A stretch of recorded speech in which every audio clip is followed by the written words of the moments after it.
work out. I mean, I enjoyed it. The question is, and I don't know if it has staying power. The ratings are a fascinating look. Okay. So in its debut, it alleged to have gotten a 2.1. Alleged? Well, because here's why. That's what Darren Ravel said. In the NBA, he said the NBA got a 2.0, and then ESPN tweeted out and said, hold on, the NBA got higher than a 2.0. Like the ratings are being disputed. But let's just say it was a 2.1. The New York Times did a story about this and said, yeah, that's considered credible, and that's considered pretty good. Like, people were watching the AAF.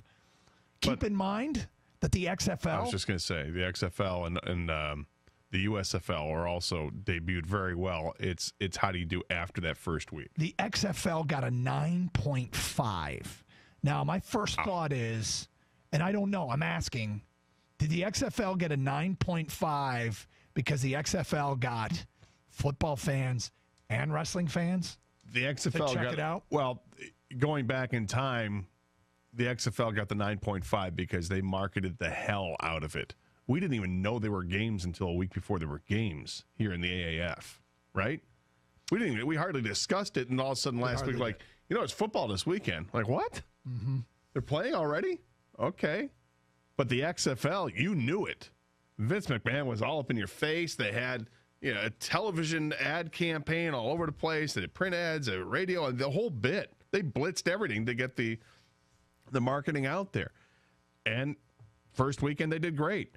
And that was a steady decline after that. I think if I recall from the 30 for 30, the ratings were like chopped in half after the first week, and then they lost everybody by like the fourth week. Yeah. Because it was terrible football. It did not take long. This was not terrible football.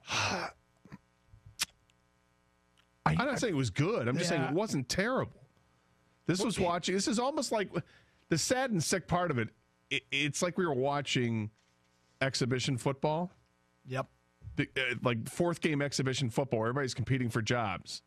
Should try to find a spot on the 53-man roster. They're not going to find starting jobs. They're hoping to find a roster spot so they can actually play in the NFL. That's what this is. All right, here's some of the feedback we've gotten on this. No kickoffs. The NFL needs to adopt that immediately. I love the flow in the actual game time. Next one, the talent level is noticeable and lack of playing time together showed, but there was some good plays, and I love no kickoffs. The game flowed much better and very little downtime. AAF, I couldn't turn it. AAF, like off. I get what he did there. See? AAF, I couldn't turn it AF. It was like a good MAC game. I already found some players for the Lions. A couple good tight ends. From Griff. Hey, guys, I enjoyed the AAF this weekend. My dad, not so much. He asked me, what does AAF stand for? Average ass football? Next one. I love the league. It gives second chances to football players. Well, here's going to be their challenge. I was surprised that I kind of fell for something, and I know I fell for it, and it was what it was. The fact that it was on CBS and I heard familiar voices doing the game, that they had big-time broadcasting crew, it definitely helped. And what's weird is, do you know that this is the only week that the AAF is going to be on CBS? What? It's the only week it's going to be on CBS, was week one. Well, now what? Now it's going to go to CBS Sports Network. Huh. So it's... Oh, there go the ratings. There go the ratings. Let me put it to you like this. I was shocked and impressed that it got a network television debut. Mm-hmm. And a little surprised. So perhaps I shouldn't be surprised that it only lasted 1 week, that they agreed to put it on for 1 week. Now, I suppose if they're really, really happy, they could move it back over to regular CBS. Sure.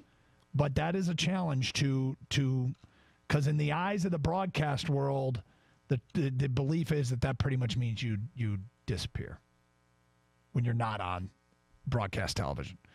248-539-9797. Ticket text 97136. Let's go to John in Detroit. Hi, John. Hi. Hey. I watched it. What's great about this is it's on Saturday night. It replaces college football on Saturday night, and that's what's making it roll. If they keep it on Sunday afternoon, I think it's going to bomb out. They should have their games on at night. That's when people want to watch football. They're busy during the day. So you watched it, you liked it, and you'll come back. How can I come back if they're going to take it off Saturday night? Well, they're not taking off Saturday night. They're taking it off CBS. Well, I don't have cable, so that's the end of me. Yeah, well, I'm one of the 40% that doesn't have cable. Is it that high? It's that high. 40% of people don't have cable? Correct. Wow.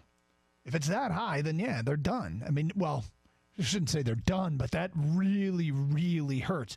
You would watch it again if it were on regular CBS, though. Absolutely. I'd watch it. I loved it. It was great. Wow. I mean, that's good feedback for the league. And now, they can't go to CBS and say, we demand you put this on broadcast television. No, they can't do that. I mean, look, CBS is going to make the best move for CBS. If they think they can make more money advertise or putting this show on the air, which is the AAF, as opposed to whatever else they run on Saturday nights, they'll make that decision. It's all about money. It's all about the bottom line and the stocks and all that. And if the off gets you there, they'll be happy to do it. But there were a lot of things that were broadcast friendly with this game. The no television timeouts was big. I mean, the game has a real flow to it. You don't get stop, start, stop, start, stop, start, stop, start. That was pretty cool with it. Maybe it was just I can't because see that ever coming to. No, I can't see because that's the NFL's bread and butter. That's where they make the money. But maybe it was just this game, but there were so few penalties. It was enjoyable to watch. They let them play a little bit. It was fine without. And again, this was the game that had one touchdown. That was it. A running play from like the 4-yard line. That was the only touchdown in the whole game. You still enjoyed it. But I still enjoyed it. There was one thing that I noticed was lacking, but again, you watched the whole game. Mm-hmm. I was going back and forth between that and the Michigan State hockey game, the duel in the D down at LCA. So I can't say not much of a duel. I wouldn't. Well, there was 2 empty netters. It was a 1-goal game late, but I saw one of the strangest plays in that game I've ever seen. But anyway, Mike O'Hara had a observation that I wondered about, and I didn't understand it. Mike O'Hara, of course, works for DetroitLions.com, and he just tweeted it out. We'll get to that today at 10:31, plus Champ and Chump votes. We'll have our Champ and Chump today at 10:35. Here's what's come in. My champ is the AAF for having better ratings Saturday than the NBA. My chump is Doug for his horrible defensive during a adult league hockey game. That's from Stephen Livonia. You were terrible. Your own admission, though. Yeah, I was awful. I'm just echoing what you're saying. 165. I was -5. Champ, Michigan. Matthews proved he's smart, made all the right adjustments from the previous matchup with the Badgers. Chump, Lions. That's from Jackie. Lions. Okay. Why? Just Lions. Because. Champ, the Red Wings lose for Hughes. Chump, Red Wings for losing to a Chicago team. That's from Ellen, New Boston. I have our Champ and Chump nominations at 10:35. Get yours in. 97.1.